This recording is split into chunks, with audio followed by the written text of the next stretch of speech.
What if everything you believe about money is quietly working against you?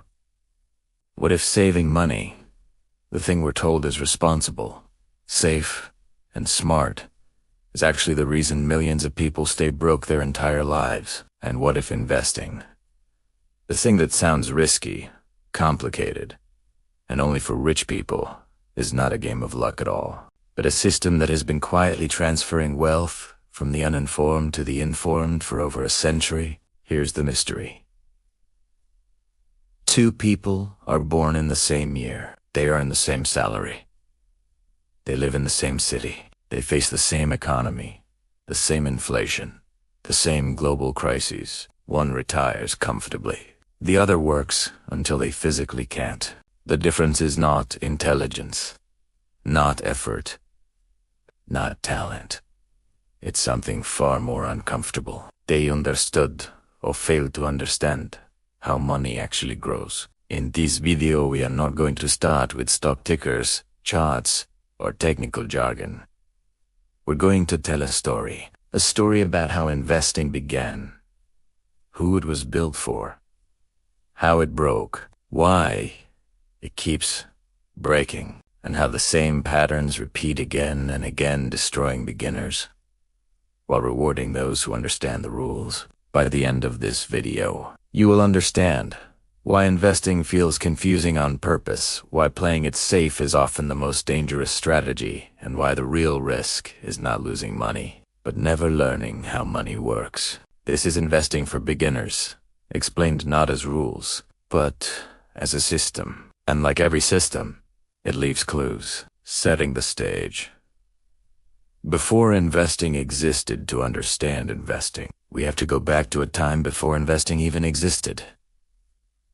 Before stocks, before banks as we know them, before retirement accounts. Before the idea that money could make money. For most of human history, wealth was simple. You owned land. You owned tools. You owned animals. Your wealth came from what you physically controlled. If you wanted more wealth, you had two options. 1, work harder. 2, take it by force. There was no concept of passive income, no portfolio, no compound growth. Money was not something you invested. It was something you stored, and storage was dangerous.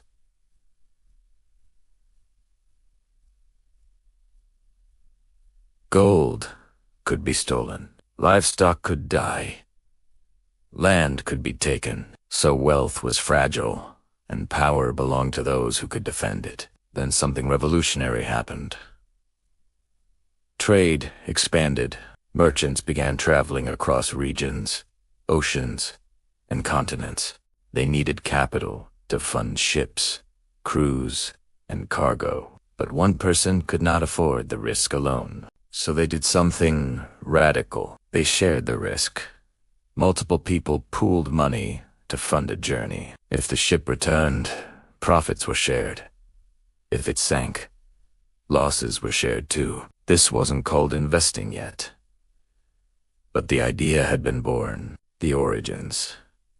The birth of investing. The first recognizable investment systems appeared in the 1600s, and they were not created to help ordinary people. They were created to fund empires. The most famous example, the Dutch East India Company. This company needed massive amounts of money to fund global trade: spices, silk, tea. Instead of relying on one ruler or wealthy family, they did something unprecedented. They sold shares. Regular people, merchants, shop owners, citizens could buy a piece of the company. In return, they received a claim on profits, the ability to sell their share later. This was the first modern stock, and it worked too well. The company became one of the most powerful financial entities in history, and something else happened. People realized they didn't need to run a business. They just needed to own part of one. Investing was no longer about work. It was about ownership. But here's the twist. From the very beginning, investing created two classes of people. Those who understood the system, those who didn't, and that gap would only widen. The rise How investing became a wealth machine. Fast forward to the 1800s. Industrialization explodes. Factories, railroads, oil companies, steel giants. All of them need capital. All of them issue shares. This is where investing becomes powerful and dangerous, because for the first time, wealth could grow faster than labor. If you worked for wages, your income was limited by time and energy. If you owned assets, your wealth scaled without you. Money was no longer just a tool. It was a multiplier, and the people who understood this early accumulated unimaginable wealth. The Rockefellers, the Carnegies, the Morgans. They didn't just work harder. They owned systems. Meanwhile, the average person saved money proudly, but here's what no one told them. Saving alone does not build wealth. It preserves purchasing power poorly. And as economies grew, inflation quietly eroded savings. This is where the first major misunderstanding was planted. People believed saving equals safety, investing equals gambling, but history shows the opposite. The breaking point. When the system revealed itself, then came the crashes. The most famous, 1929. The stock market collapsed. Banks failed. Savings were wiped out. Millions lost everything. This moment defined investing in the public imagination. From that point on, investing became associated with fear. Loss recklessness. Governments responded with regulations. Banks promised safety. Employers introduced pensions. People were encouraged to work, save, trust institutions. And for a while, it worked. But something subtle changed. Responsibility shifted. Instead of teaching people how money grows, systems protected them temporarily. And when protections fail, the ignorance remains. The failed fixes, why the system still breaks. Fast forward again. The 1970s. Inflation surges, pensions disappear. Responsibility shifts back to individuals. Enter 401k SIRS mutual funds. People are now expected to invest, but not educated how. This is critical. Modern investing systems assume participation without understanding, and that creates a repeating cycle. 1. Market rises. 2. Beginners enter late. 3. Market falls. 4. Beginners panic. 5. Wealth transfers upward. This cycle is not accidental. It is structural. Those who understand volatility profit from it.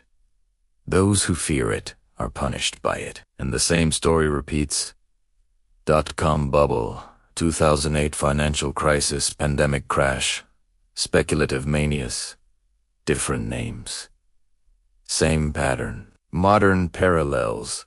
The pattern continues. Today, investing is louder than ever. Apps promise easy money. Social media promotes overnight success. Risk is disguised as opportunity. But the data is shocking. Most retail investors underperform the market by high, sell low, quit early. Meanwhile, long-term investors quietly compound. Institutions exploit emotional behavior. Time rewards patience, not brilliance. The mystery is no longer whether investing works. The mystery is who it works for. And the answer is uncomfortable. It works best for those who understand time, accept uncertainty, ignoring noise, respect compounding, not for those chasing excitement. Tekor, truth, Toledanza revealed. So what is investing, really? It is not picking stocks. It is not predicting markets. It is not getting rich quick. Investing is the disciplined ownership of productive assets over time. That's it. The risk is not volatility. The risk is ignorance. The danger is not loss. The danger is impatience. 3 clear takeaways. Takeaway number 1. Time is the real engine. Compounding is not dramatic until it is. The earlier you start, the less effort you need. Takeaway number 2. Emotion is the real enemy. Markets reward discipline and punish fear. Your behavior matters more than your strategy. Takeaway number 3. Simplicity beats complexity. The most effective investing strategies are boring. And boring is powerful. Final warning, open-ended thought. The greatest lie about investing is that you'll figure it out later. Later is expensive. Every year without understanding compounds against you. The question is not, will you invest? The question is, will you invest intentionally or accidentally? If this video changed how you think about money even slightly, then you're just at the beginning. Subscribe if you want more deep, story-driven explanations that strip away hype and reveal how financial systems actually work. And if you want the next video, we'll break down how beginners should actually start investing step by step without gambling, guessing, or chasing trends. Because understanding comes first and everything else follows.